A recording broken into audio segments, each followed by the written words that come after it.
Pai, do Filho e do Espírito Santo. Amém.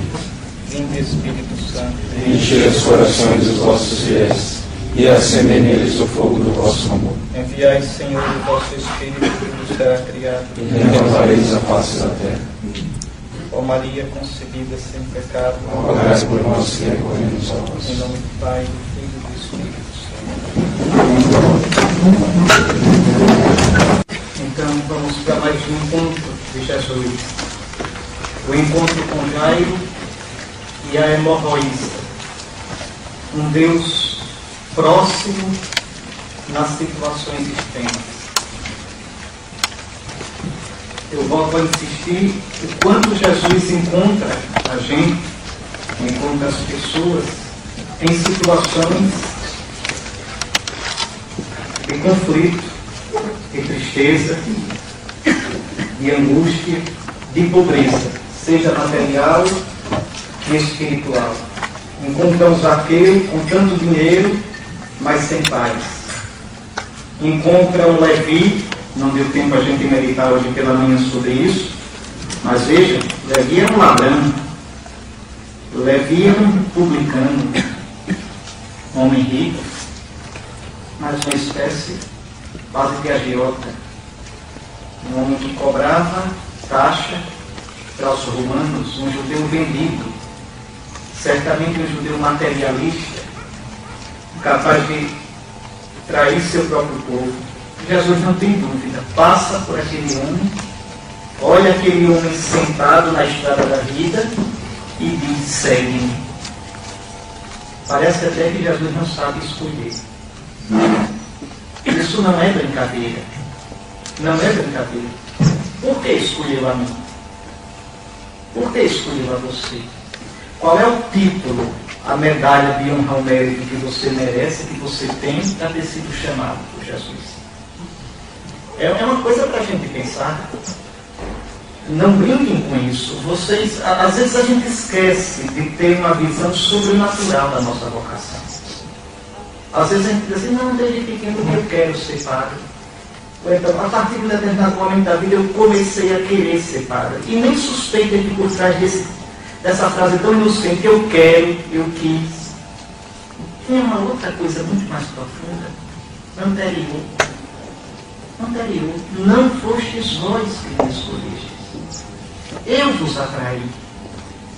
Ninguém pode vir a mim se o Pai que me enviou não atrair. Então, no começo da nossa vocação, não se iluda, isso não é brincadeira.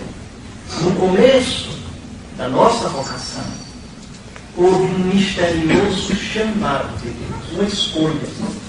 É por isso que vocação nunca se faz discernimento dela com psicólogo. O psicólogo não tem nenhuma competência zero para discernir vocação.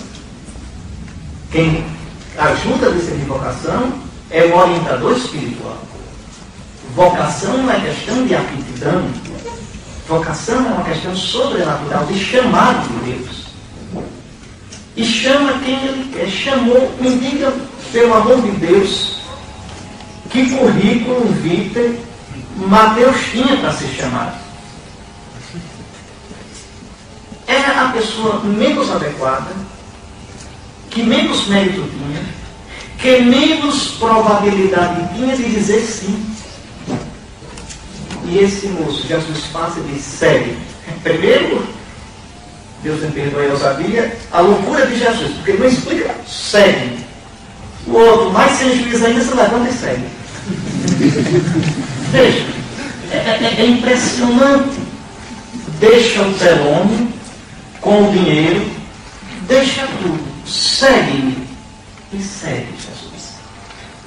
Mas será que vocês não entendem que desde que vocês entraram nesse caminho, vocês não têm mais o direito, a não ser que sejam muito irresponsáveis, muito levianos, vocês não têm mais o direito de fazer como vocês querem. Por exemplo, se depois lá para o meio do ano, ou até antes, der a doida e quiser ir embora do seminário, vocês não têm mais o direito, se forem homens, né? se forem, como diz lá no meu estado, cabras de peia em Alagoas é cabra frouxo, cabra ruim. Então, se não forem cabras de peia, vocês não têm o direito de sair do seminário simplesmente porque dizer eu quero. Vocês têm a obrigação de rezar, de procurar a vontade do Senhor, de perguntar a alguém mais experiente na vida com Deus. Mas, será realmente que eu errei no discernimento? Será que realmente eu devo ir embora? Ou seja, desde que o Senhor nos chamou, a gente não tem o direito de fazer as coisas do jeito que a gente quer. Pode ser até que alguém diga, mas eu descobri que o Senhor não me chamou. Mas tem uma coisa interessante, o Senhor pode não ter chamado você para o sacerdócio, mas chamou você para passar 1 semana, 2 meses no seminário. Pelo menos para experimentar comigo no seminário. Mas chamou.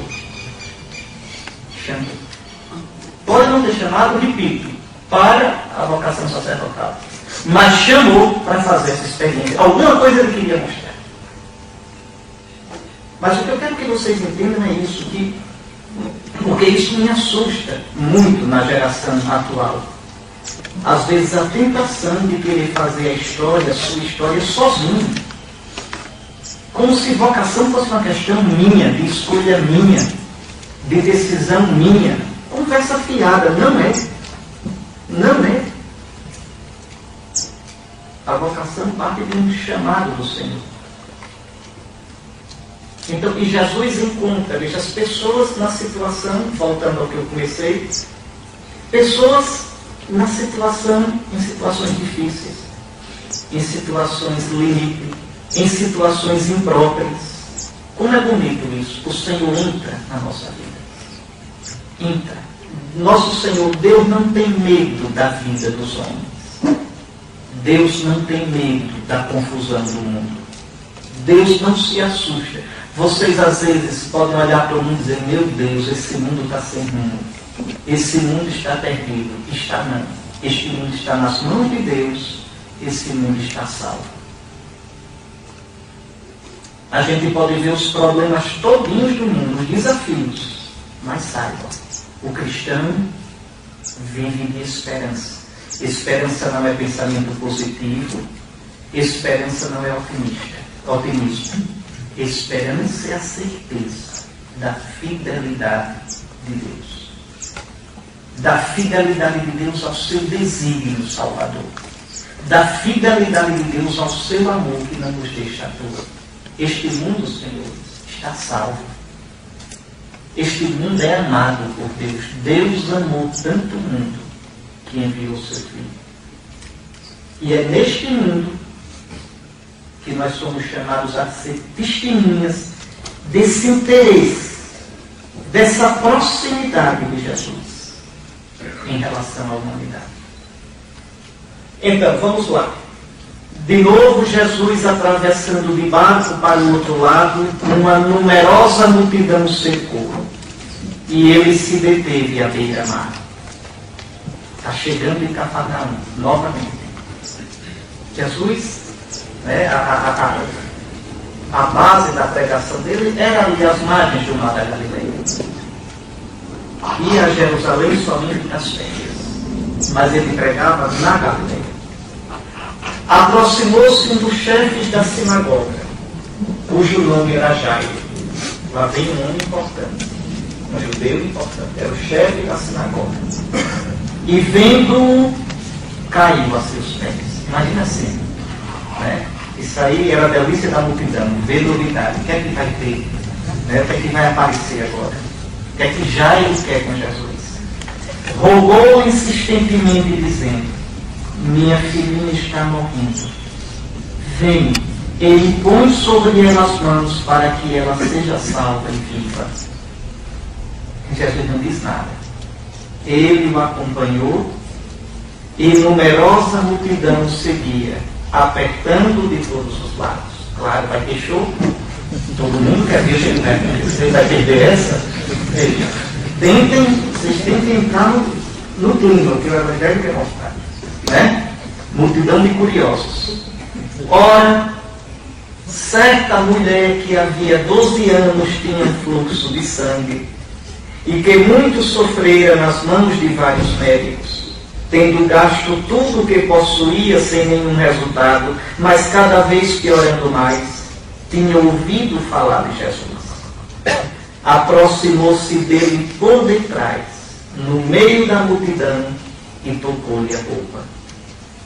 Porque dizia: se ao menos tocar as suas roupas, serei salva. E logo estancou a hemorragia. E ela sentiu no corpo que estava curada de sua enfermidade. Imediatamente Jesus, tendo consciência da força que dele saíra, voltou-se, aqui está errado, voltou-se para a multidão e disse: quem tocou minhas roupas? Os discípulos disseram: estás vendo a multidão que te comprime e perguntas quem me tocou? Jesus olhava em torno de si para ver quem havia feito aquilo. Tenta imaginar, veja, empurra, a multidão, o barulho, e os discípulos tentando segurar Jesus, e Jesus agora para. Por isso os discípulos têm um pouco de impaciência, de ir passando. Mas o Senhor está vendo, está todo mundo tocando o Senhor, a multidão está espremendo a gente, o Senhor fica aqui parado. Vamos! Veja, e o Senhor aqui, quem me tocou? Entendam qual é o... Veja, quem me tocou? Jesus olhava em torno de si para ver quem havia feito aquilo. Então a mulher, amedrontada e trêmula, sabendo o que lhe tinha sucedido, foi e caiu-lhe aos pés e contou-lhe toda a verdade.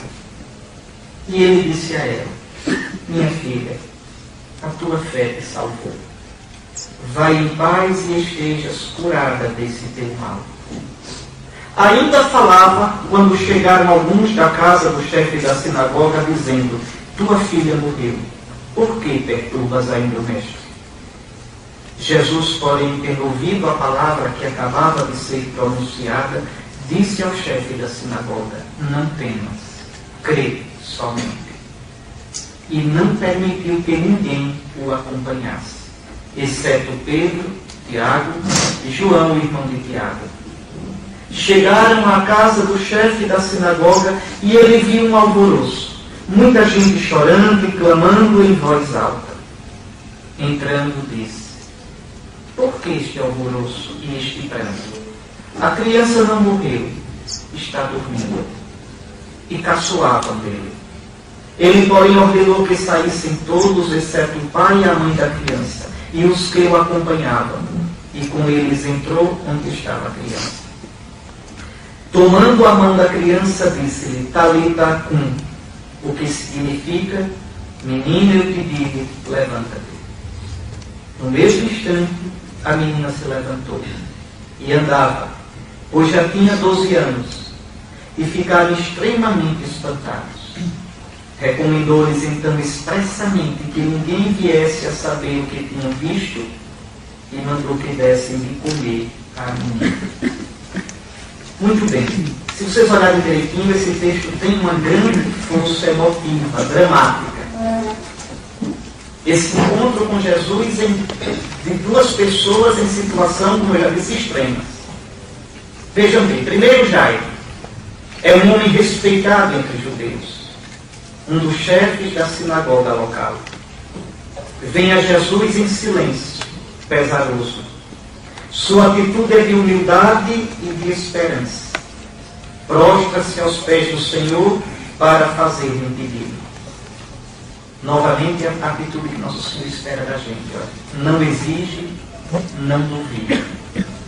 Prostra-se, suplica, espera. E Jesus, por sua vez, sem nada dizer, segue o chefe da sinagoga. Interessante, o Evangelho sempre fala que as pessoas seguem Jesus. Aqui Jesus segue o chefe da sinagoga, sem dizer nada. Dois homens que com poucas palavras, com um olhar, se entendem. Jesus concorda com esse homem. E por quê?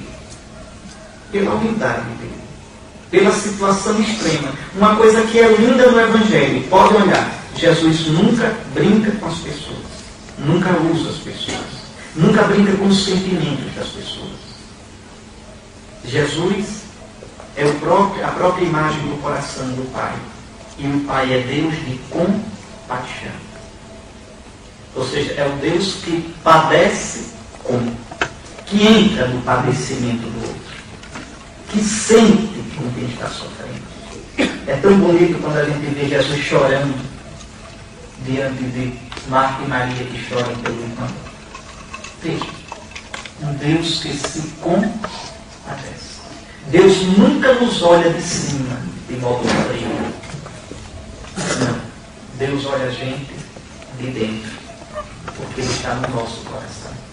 Os seus sonhos, os seus pensamentos, os seus conflitos, Deus está ali naquele meio todo. Vendo, experimentando, compadecendo com você por dentro.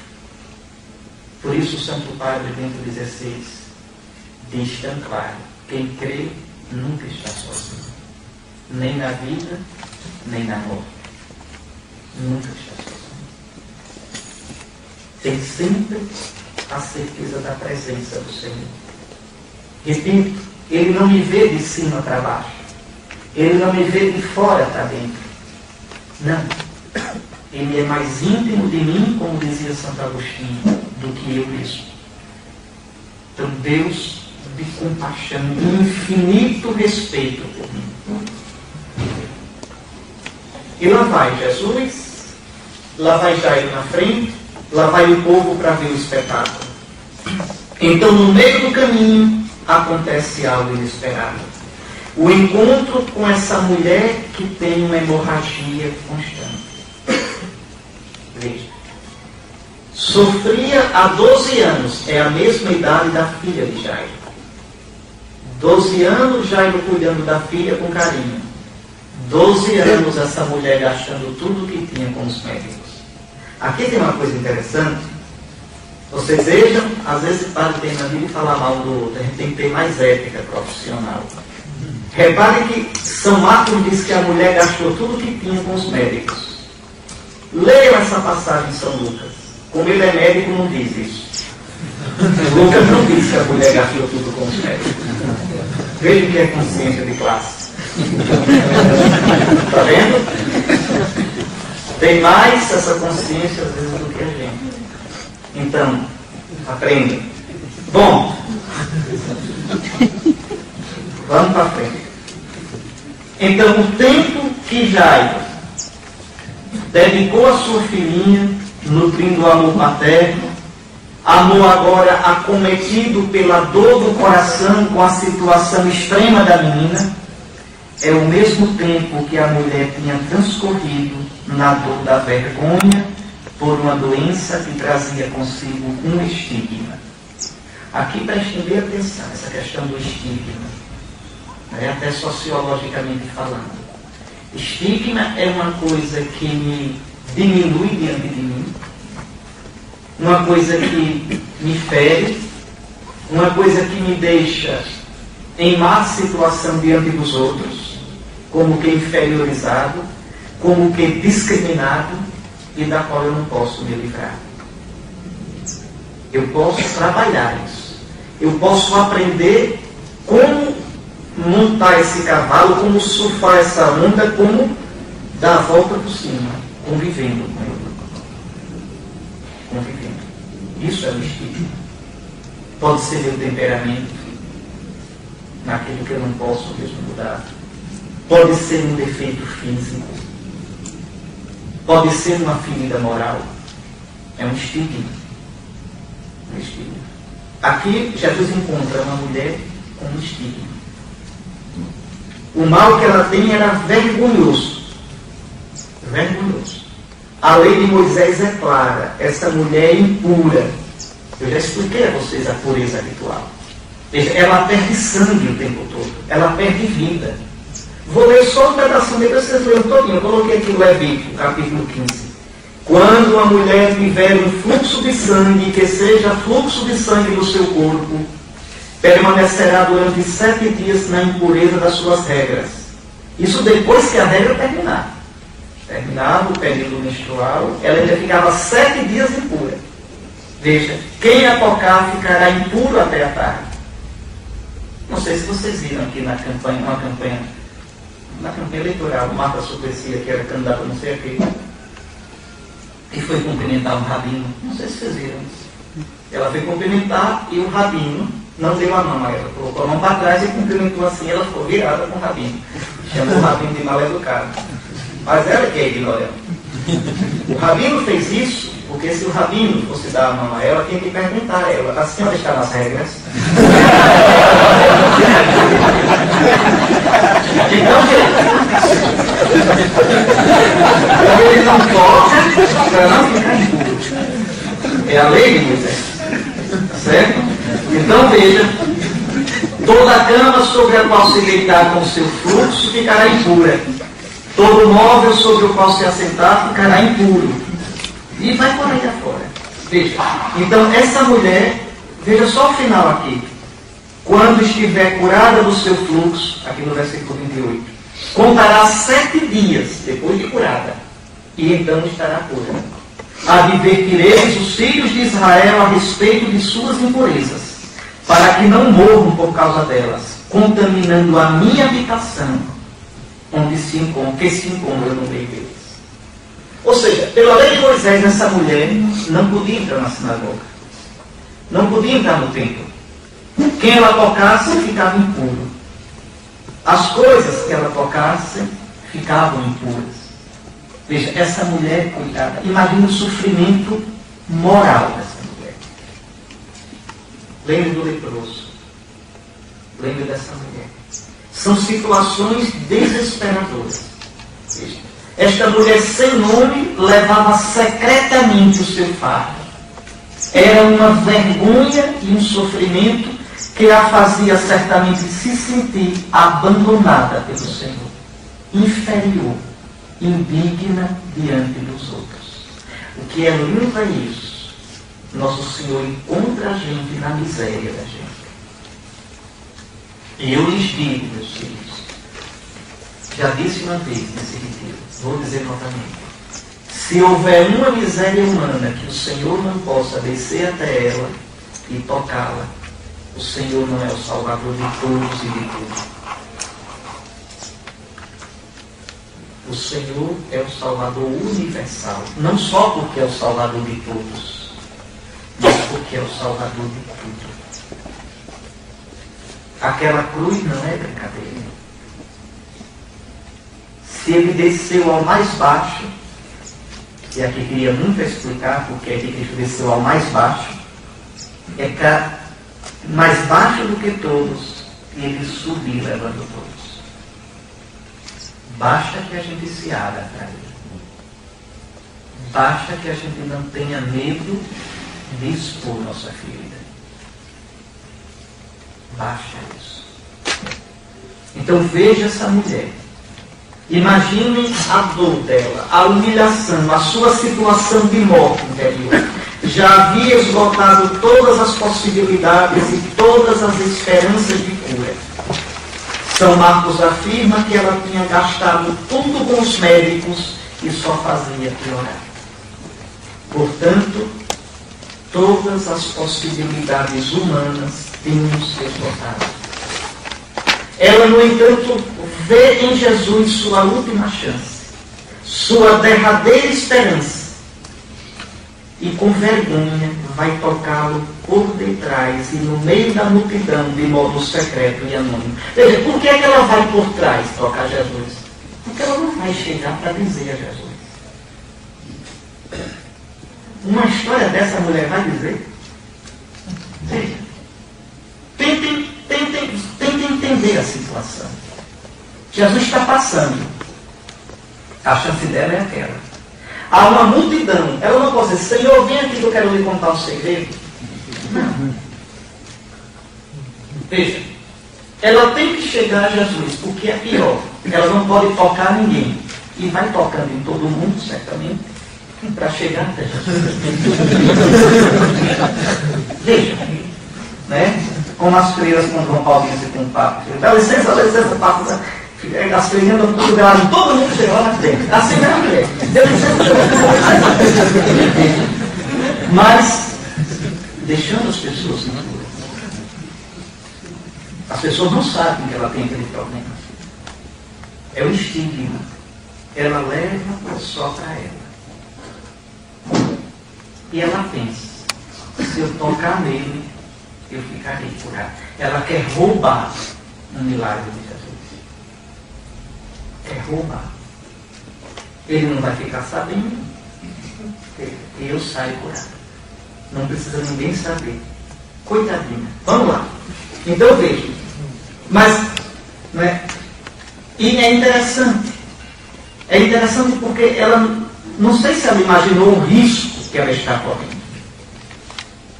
Primeiro, essa mulher inflige a lei. Ela está tocando nas pessoas e vai tocar no homem santo, no homem de Deus, nesse Jesus. Que ousadia, eu vou tocar. Veja, essa mulher impura, tocar no homem de Deus. E se ele descobrir? Veja, pior, ali está Jairo, uma autoridade da sinagoga. Certamente carrancudo, ele causava um certo receio. Pois bem, mas ela está, o que ela sabe é da dor dela, da miséria dela. E ela tem esperança em Jesus. Toca-o e fica curado. Vejam, meus irmãos, o contato físico com Jesus a cura. Porque o Senhor Jesus é neste mundo a verdadeira presença física de Deus. Jesus é Deus. Deus humanizado. Deus com corpo humano. Deus com alma humana. Jesus não só tem um corpo humano, hein? Jesus, quem estudou teologia, já fez teologia, sabe. Contra um bispo, Apolinário de Laodiceia, a igreja definiu: Jesus tem alma, psique humana. Ou seja, Jesus tem consciência humana, psique, psicologia. Jesus tem uma psicologia humana, conhecimento humano, sentimento humano, tem afeto humano, tudo aquilo que nós temos. Só que em nós é desarrumado, em nele não tem a concupiscência própria do pecado. A natureza humana dele é íntegra, é santíssima, mas ele tem tudo que nós temos. Ele aprendeu, ele perguntou, ele aprendeu a obedecer. Ele cresceu na intimidade com o Pai.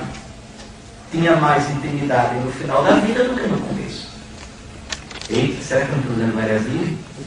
Está no capítulo 2 de São Lucas. Ele crescia em graça, em estatura, em sabedoria e em graça. Não brincou de ser homem. Ou seja, toda a estrutura psicológica e física humana de Cristo desenvolveu-se. Deus, veja que coisa impressionante, Deus experimentou tudo que é humano. Deus humanizou-se. Tocar em Jesus é tocar Deus. O povo não diz, não sei se aqui no Sudeste, no Sul do Brasil tem, mas essa festa de Corpus Christi, pelo menos nas minhas bandas, o povo chama de Corpo de Deus. Festa do Corpo de Deus. Olha que doidice. Corpo de Deus. E é verdade. Não é só Corpus Domini, é Corpus Dei. Sim. Corpo de Deus. Então, essa mulher, veja, em Jesus, Deus de verdade caminha entre os homens. Em Jesus, Deus toca nossas misérias. Encontra-nos nas situações mais extremas, vexatórias e desesperadas. Deus em contato com nossas escuridões, com o aparente sem sentido da existência. Em Jesus, Deus vem dar sentido a tudo, vem tudo transfigurar com um sentido de amor e esperança. Assim, tocá-lo Entrar em contato com Ele é entrar em contato com a vida. Vida no sentido de Zoe, a vida plena, a vida do próprio Deus. É entrar em contato com a salvação que vem de Deus. Pensemos nesse sentido na Eucaristia. Aquela mulher toca a humanidade de Jesus em estado de kenosis, de humilhação. Nós, na Eucaristia, somos tocados por Jesus na sua humanidade gloriosa. É mais ainda. Aquela mulher toca Jesus. Qual é a força que sai de Jesus? Jesus sentiu uma força que saía de mim.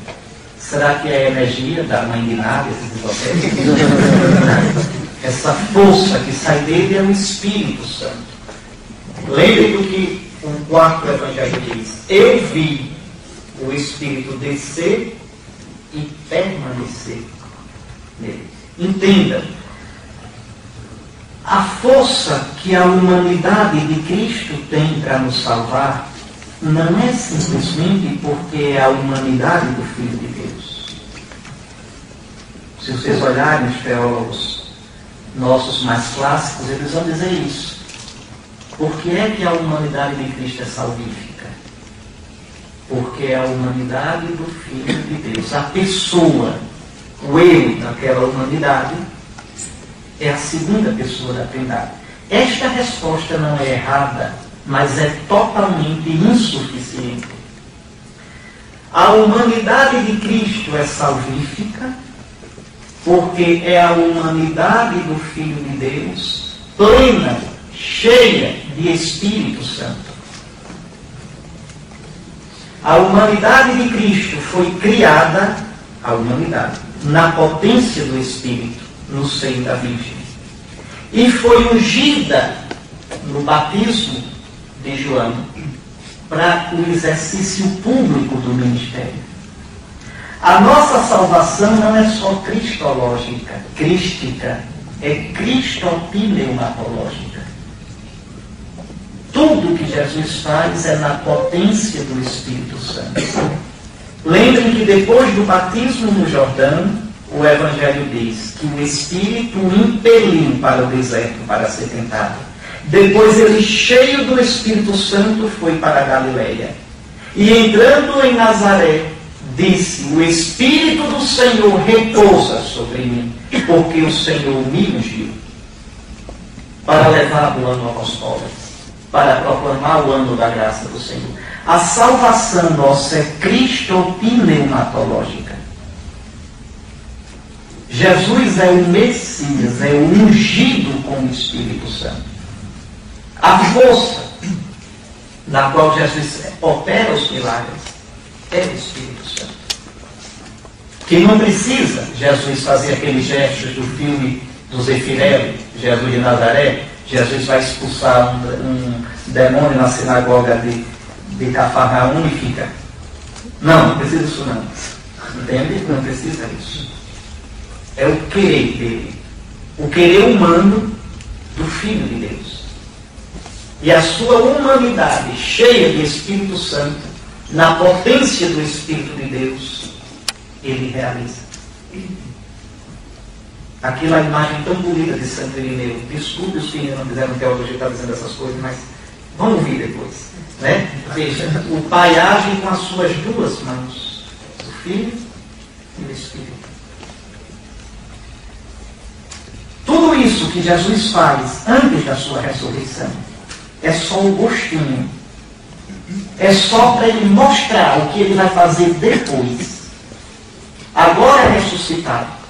A humanidade de Jesus é cheia do Espírito Santo.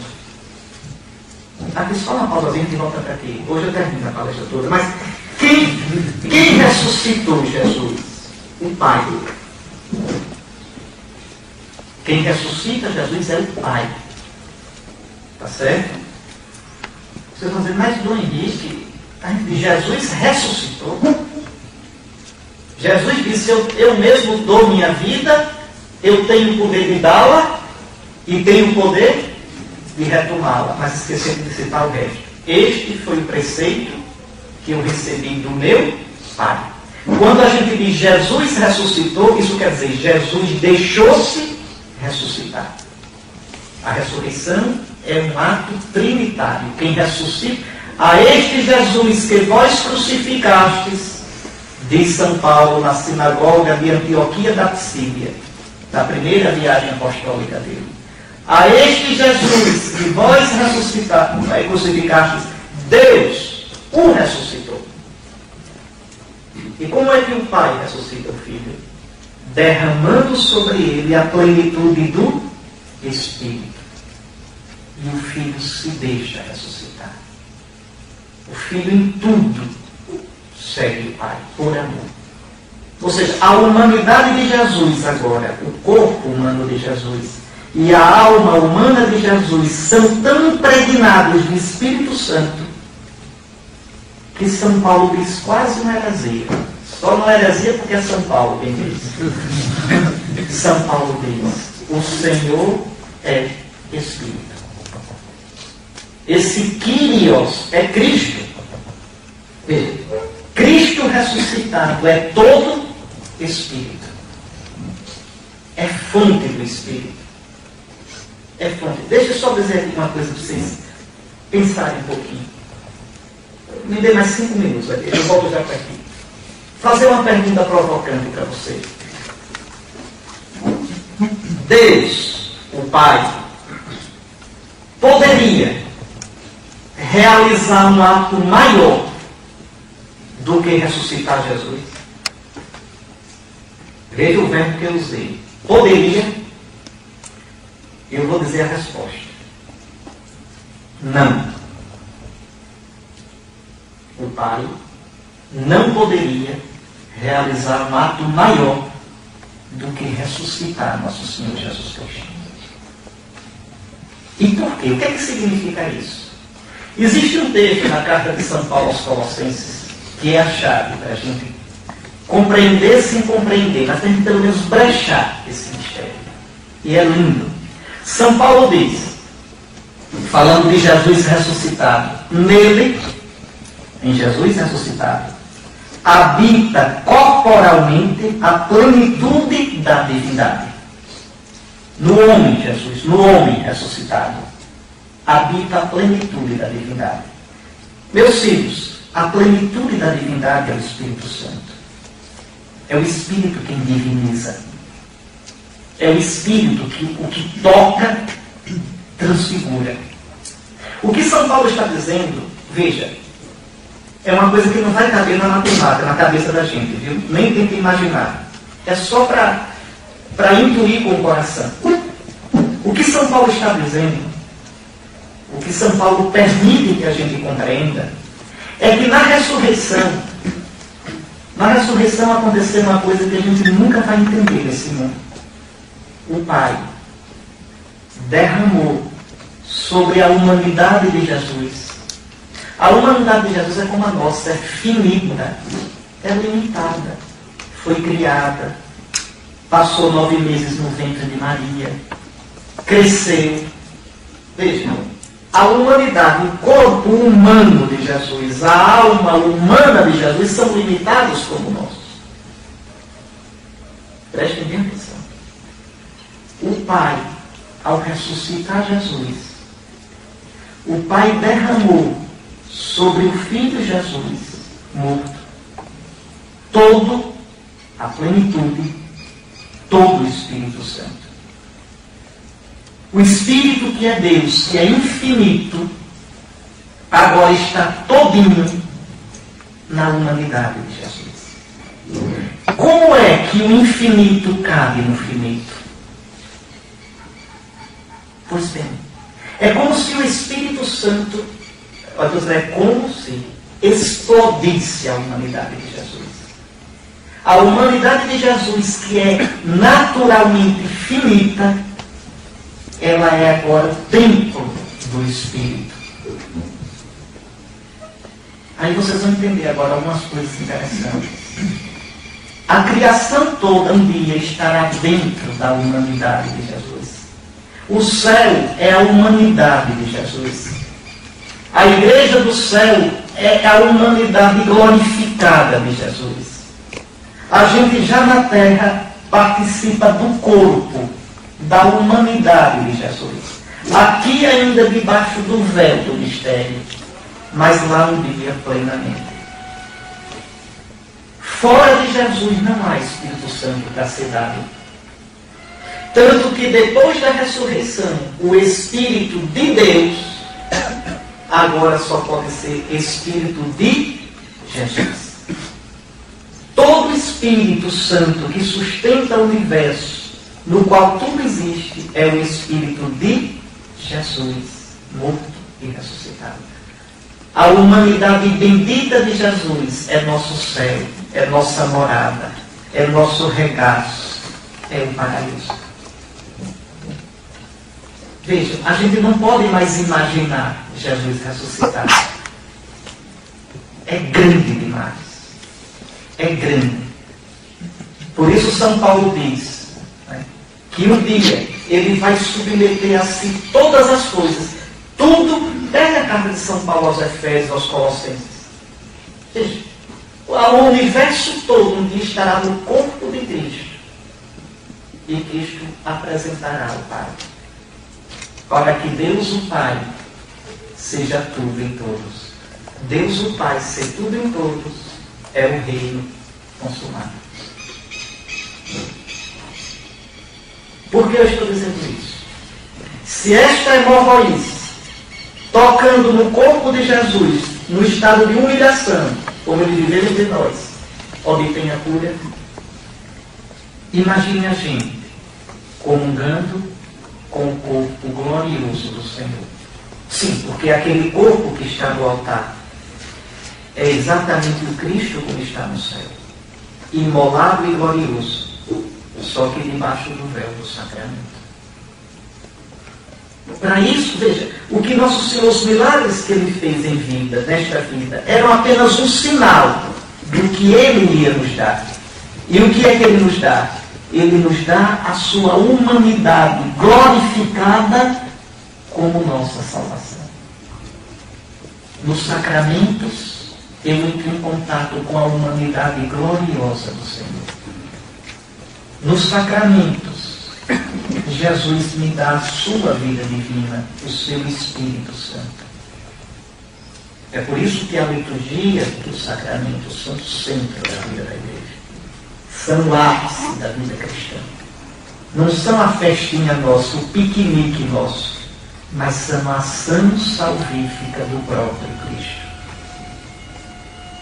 Aqueles gestos que o Senhor realizou nos dias da sua vida na carne, da sua vida neste mundo, eram apenas pré-gustação, um aperitivo da ação salvífica que Ele realiza até o fim dos tempos na igreja, pelos sacramentos. Vocês não acreditam em Nosso Senhor? Ele diz, é do vosso interesse que eu parta. Se eu não partir, o Espírito não virá a vós. É verdade.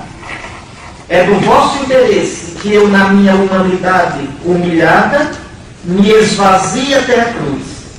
Eu me esvaziando na cruz, o Pai vai me encher do seu Espírito Santo, vai me glorificar. E agora, com a minha humanidade gloriosa, eu posso dar a minha vida a vocês. Essa minha vida é o meu Espírito. A vida, a graça, tudo isso é o Espírito Santo de Jesus em nós. Se Jesus não tivesse morrido e estivesse aqui conosco, como eu estou aqui com vocês, não seria de grande interesse para nós. Óbvio, ele estaria aqui, a gente estaria ouvindo, mas Jesus é Jesus e a gente é a gente. Como eu sou eu, vocês são vocês. Mas agora, ressuscitado, Jesus está pleno do Espírito. Agora o Espírito é Espírito de Jesus. Agora Jesus pode me dar pelos sacramentos o seu Espírito. Agora Jesus não está entre nós. Está em nós. Dentro de nós. Agora ele pode dizer, permanecer em mim. Eu permaneço em vós. Porque eu vos dei o meu Espírito. Agora sim, erramos são os ramos e a videira. Agora sim, nem a vida, nem a morte nos poderão separar do amor de Cristo. Compreende o que são os sacramentos? São os sinais do reino. Os sacramentos plantam o reino em nós, porque nos dão o Espírito de Cristo. E o Espírito em nós nos dá os sentimentos de Cristo, as atitudes de Cristo. O Espírito testemunha Cristo no nosso coração. O Espírito clama em nós, Abba, Pai. É o clamor de Cristo. Se eu me deixar guiar pelo Espírito, se eu não bloquear a ação do Espírito, eu vou ficando a cara de Jesus. Eu vou tendo os sentimentos de Jesus. Os santos. Os santos. Quem olha Maria Teresa, quem olha Francisco de Assis, quem olha Irmã Dulce, quem olha Antônio de Pádua, diz, mas isso é uma cara de Cristo. Veja. Pensam como Cristo, agem como Cristo, reagem como Cristo. Como é que isso aconteceu? Como é que já não são eles, mas Cristo vivendo neles? Porque no sacramento receberam o Espírito e não bloquearam a ação do Espírito. E o Espírito os foi transfigurando, dando-lhes os sentimentos, as atitudes de nosso Senhor Jesus Cristo. E esse trabalho só termina no juízo final. Assim que morre, o Espírito transfigura a nossa alma na glória de Cristo. E no fim dos tempos, transfigurará nosso corpo no corpo do Cristo glorioso. Aí pronto. Está terminado o trabalho. Eu estarei totalmente cristificado. E quanto mais parecer com Ele, mais serei eu mesmo. Quanto mais for como Ele, mais serei pleno. Mais serei eu mesmo. E Deus será tudo em mim. O reino consumar-se-á. Mas voltemos aqui. Então veja, repito, se a humanidade santíssima de Cristo, no seu estado de quínosis, cura esta mulher, imagine o tanto de cura que a Eucaristia nos pode dar. Não estou falando primeiramente em cura física, não. Pode dar também cura física. Só que as curas físicas, os ditos milagres, eles nunca, no cristianismo, são um fim em si mesmo. Os milagres no cristianismo são exceções, para mostrar a presença potente do reino de Deus. Os milagres são apenas indicadores para nos ajudar a crer, para mostrar a verdade do que proclamamos. Mas o grande milagre, veja hoje pela manhã, é porque não deu tempo, eu tenho outro assunto. Aquele paralítico, trazem paralítico para Jesus no trabalho para subir naquela casa, certamente escutando a ladainha de São Pedro, chegando à casa dele, baixa aquele paralítico. Jesus olha e nem se lembra de curar o coitado. Filho, os teus pecados estão perdoados. Pronto, pode ir embora. E Jesus vai na raiz. A grande cura que nosso Senhor nos quer dar é esta. Curar o sentido da vida na gente. Curar nossas feridas. Curar a nossa alienação de viver uma vida que nos destrói, que nos separa do Senhor. Essa é a cura. Por que foi que Jesus curou aquele paralítico fisicamente? Porque para a sorte do paralítico, tinha os fariseus chatos e os escribas chatos que começaram a murmurar contra Jesus. Esse homem está blasfemando. Aí já disse, vocês querem ver que eu não estou blasfemando? Levanta-te, toma o teu leite e vai para casa. Anda. Feliz do homem. Mas Jesus, pode olhar no Evangelho hoje pela manhã. Jesus vai curar o homem naquilo, no aleijão fundamental. Pode olhar, meus irmãos, a gente pode ter qualquer tragédia na vida. Se a gente tiver o sentido para ler aquela tragédia, a gente enfrenta, e mesmo naquela situação, a gente encontra a paz e até a felicidade. A cura que nosso Senhor nos quer dar é isso. É nos colocar em sintonia com a vontade de Deus. É nos fazer compreender a vida nos compreender à luz de Deus. Essa é a verdadeira cura. E o Santo Padre dizia hoje no dia, a gente ouviu aqui na leitura, na catequese dele, que fez ontem. Essa é a cura. Então, não brinquem com a Eucaristia. Não brinquem com os sacramentos. Se a gente celebrá-los com fé, se a gente os receber com fé, eles têm um poder terapêutico em nós. Nos cristifica, nos renova. Coloquei aqui, tenho consciência da presença de Jesus na minha vida, creio, valorizo realmente a presença do Senhor na Eucaristia, tenho reservado tempo para uma piedosa visita ao Santíssimo Sacramento. Vocês, quando forem padres, vocês serão padres diocesanos. É difícil, porque o padre diocesano ele tem que saber organizar o horário dele. Vocês não vão ter um superior no calo de vocês, no calcanhar de vocês. Vocês são padres, serão padres diocesanos. O bispo não vai ficar. Que hora está se acordando? Que hora está dormindo? Onde é que estava hoje à tarde? Não, o bispo não vai fazer isso. Isso é na vida religiosa. Pelo menos na vida religiosa séria. Padre diocesano é padre secular. Vive no mundo. Então ele tem que organizar a vida dele. A hora de acordar, que horas eu vou dormir para não passar disso. Se eu me acordo às 10 da manhã, eu vou rezar o quê? Começar com o ofício do meu dia?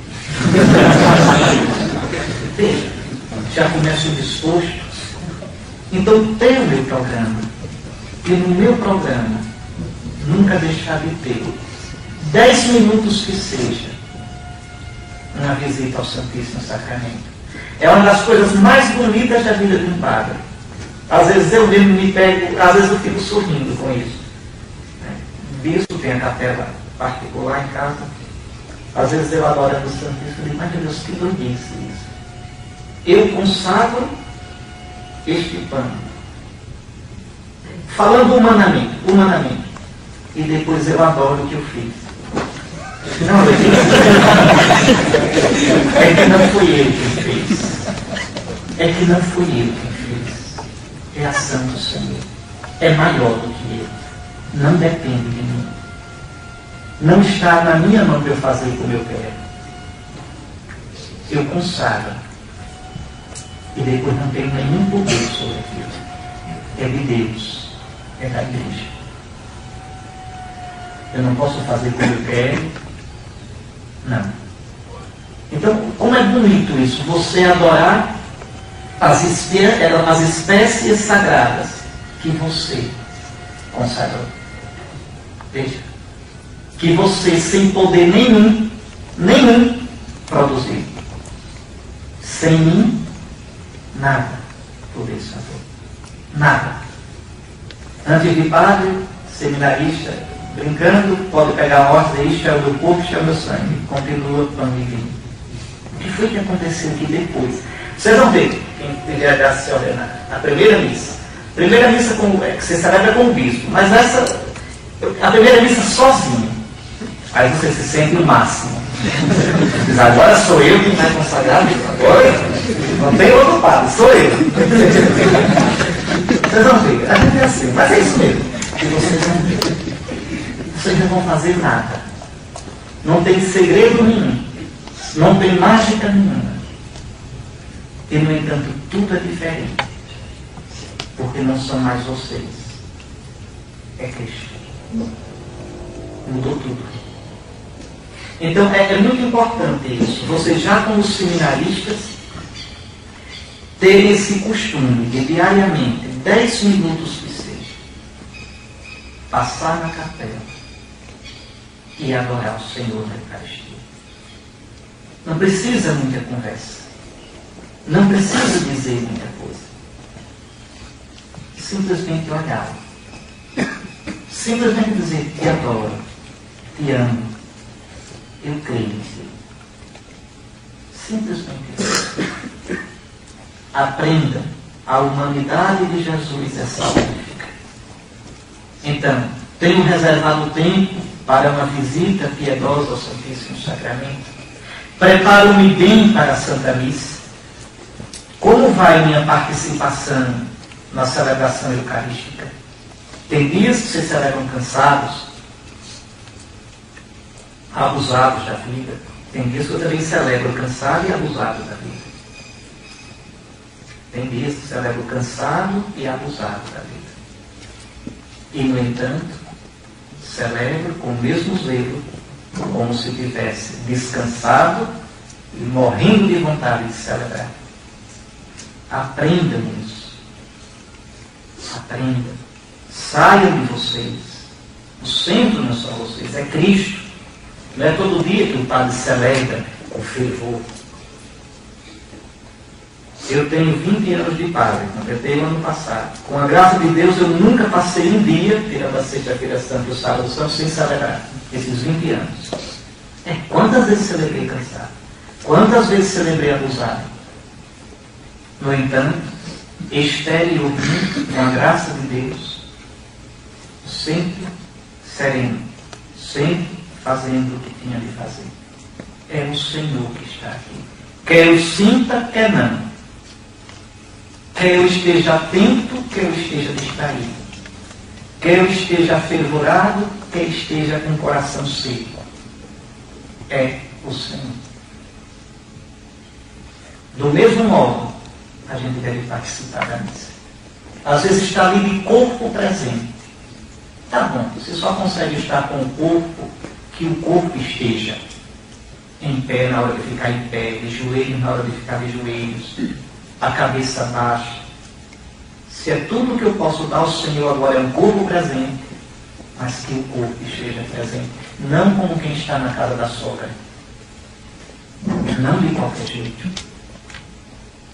São esses gestos pequenos de carinho, de fé, que alimentam a nossa fé. Santa Teresa dizia que era preciso entreter o amor. São essas coisas que mostram que a gente ama. Vocês nem imaginam como essas coisas servem. Como essas coisas fazem a gente crescer para Nosso Senhor. Como na hora em que vierem os trancos da vida, a gente vai encontrar força. É como um casal. O amor se prova com pequenas coisas, com pequenos gestos, mais do que com palavras. É no dia a dia. Aí depois com 50 anos de casado, né, todos os dois já bem caidões, mas um não sabe mais viver sem o outro. Lá em casa, casa dos meus pais, a maior briga é porque cada um quer morrer primeiro para não ficar sem o outro. Então para dizer, eu rezo todo dia para eu morrer antes de você, minha velha. Senão quem tem que morrer primeiro sou eu, porque sem você eu não sei viver. Veja. Mas isso mesmo acontece na nossa relação com o Senhor, se a gente for delicado com Ele. Triste daquele que não tiver suas delicadezas com o Senhor.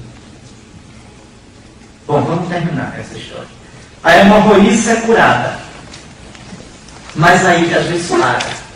Quem me tocou? Uma multidão toca ao Senhor, comprime, mas ele sente o toque daquela mulher. O toque de uma pobre. Não era pobre de dinheiro. Tinha dinheiro para gastar com os médicos, mas pobre pela sua situação. Não adianta. Ninguém toca Jesus, ninguém grita por ele da miséria que ele não escuta. Alguém me tocou de um modo diferente. Alguém me tocou do fundo da sua miséria. Alguém me tocou do fundo do seu desespero. Quem me tocou? Porque Jesus ali para, empaca e fica procurando. Por isso que o coitado da mulher diz, ele vai me descobrir. E aí se revela. Porque ela viu que ele percebeu. Veja, ele percebeu que foi tocado de um modo diferente. Ele está insistindo, quem me tocou?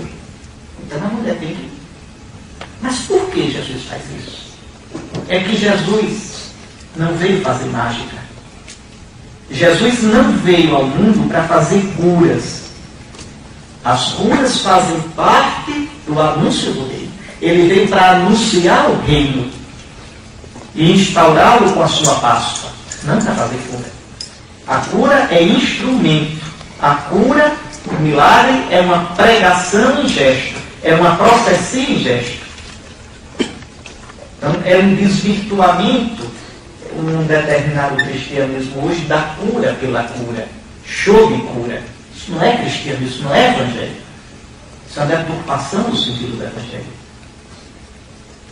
É pegar, confundir, trocar o fim pelos meios.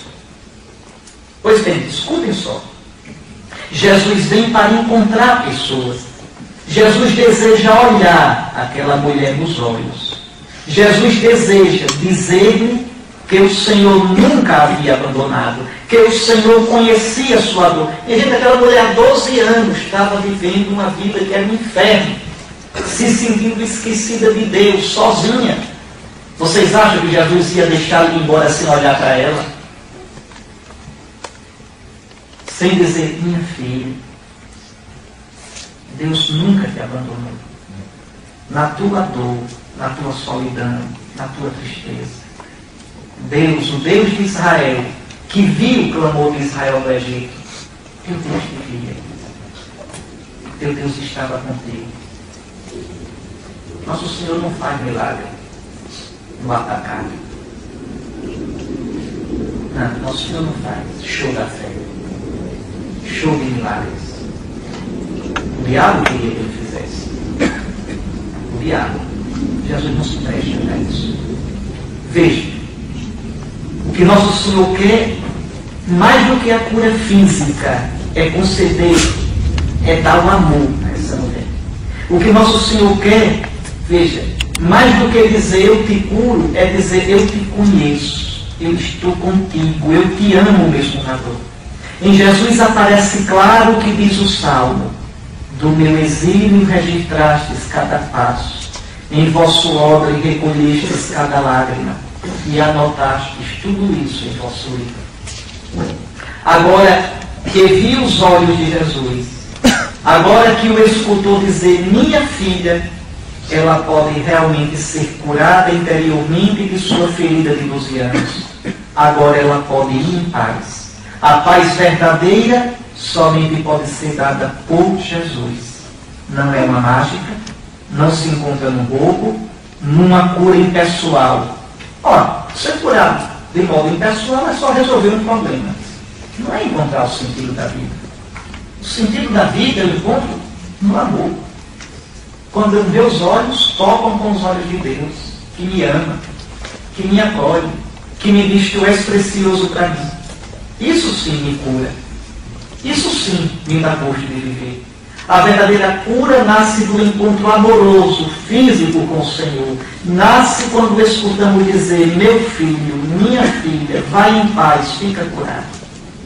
Mas para isso é necessário uma coragem de sair de si, de ir até Ele, de ir por Ele, se deixar olhar e se deixar tocar.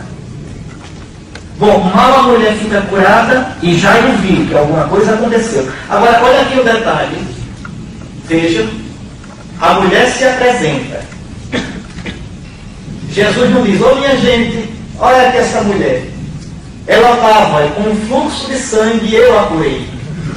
Veja, diga aí o seu milagre, mulher, se aposse da graça. Jesus nunca usa as pessoas para fazer show.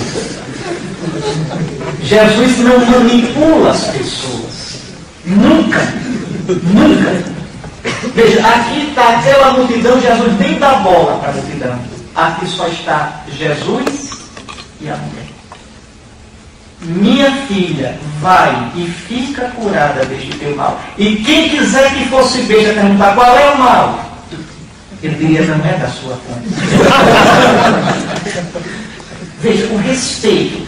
Mas aprendam com Jesus. Aprendam com o Padre Jesus como se paga. Quanta delicadeza, quanto respeito pelos outros, quanto senso de conveniência, quanta atenção, quanta sensibilidade humana. Quanta sensibilidade humana. Lá vai a mulher feliz da vida. Todo mundo viu que houve alguma coisa, mas era entre Jesus e a mulher. E acabou-se. Bom, Jairo viu.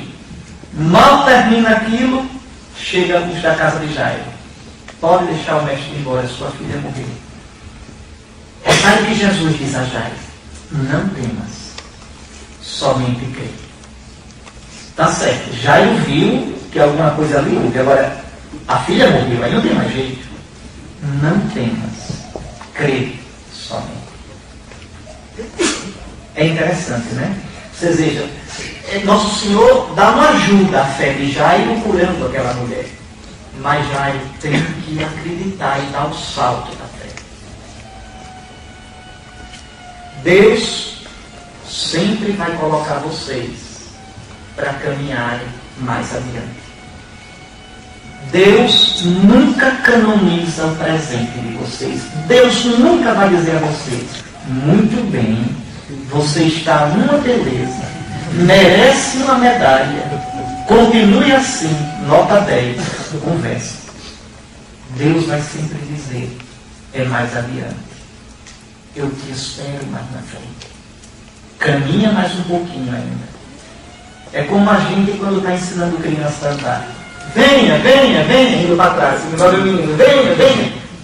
Deus sempre impele você, sempre, a caminhar mais, a se abandonar mais, a se entregar mais. Nunca canoniza o seu presente. Espera você no futuro. Ele é o Deus da promessa. E se você disser: não, já dei tudo o que tinha para dar, basta, você perde Deus. Porque ele diz: eu vou, te espero mais na frente.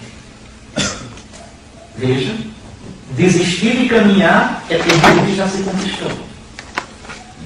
É perder. Então aqui Jairo viu que Jesus curou aquela mulher. Mas agora, veja, o salto é maior. Minha filha morreu. E Jesus disse: crê, somente, não temas. E mais uma vez a delicadeza dele. Chega na casa de Jairo, está a gritaria, que os orientais são exagerados, não é? Jesus diz: a criança não morreu, está dormindo. Isso aqui é interessante. Veja, as pessoas veem, ela morreu. Jesus vê e diz: ela está dormindo. Veja, dois modos de ver, dois níveis de visão. Mesmo a morte não é morte para ti, Senhor. Mesmo a treva para ti não é escura, diz o Salmo 138. Agora, no tempo da Quaresma, tem um responso breve de laudes, acho que aos domingos. Mesmo as trevas para vós não são escuras, vós sois a luz do mundo. Veja. Então, e observe mais uma vez a delicadeza de Jesus. Não deixa ninguém entrar. Não é espetáculo. Chama somente Pedro, André e Tiago. Pedro, João e Tiago. Para testemunhar. E os pais também. E aqui mais outra coisa. Esses dois textos, esse evangelho é da delicadeza de Jesus. Jesus chega, veja, abaixa-se até a menina e diz em aramaico: Talita cum, menininha, não é menina, menininha, levanta-te. Veja, Jesus não é daqueles santos abusados, azedos, grosseiros, não. Jesus é gente, Jesus é delicado, Jesus é afável. Menininha, levanta-se.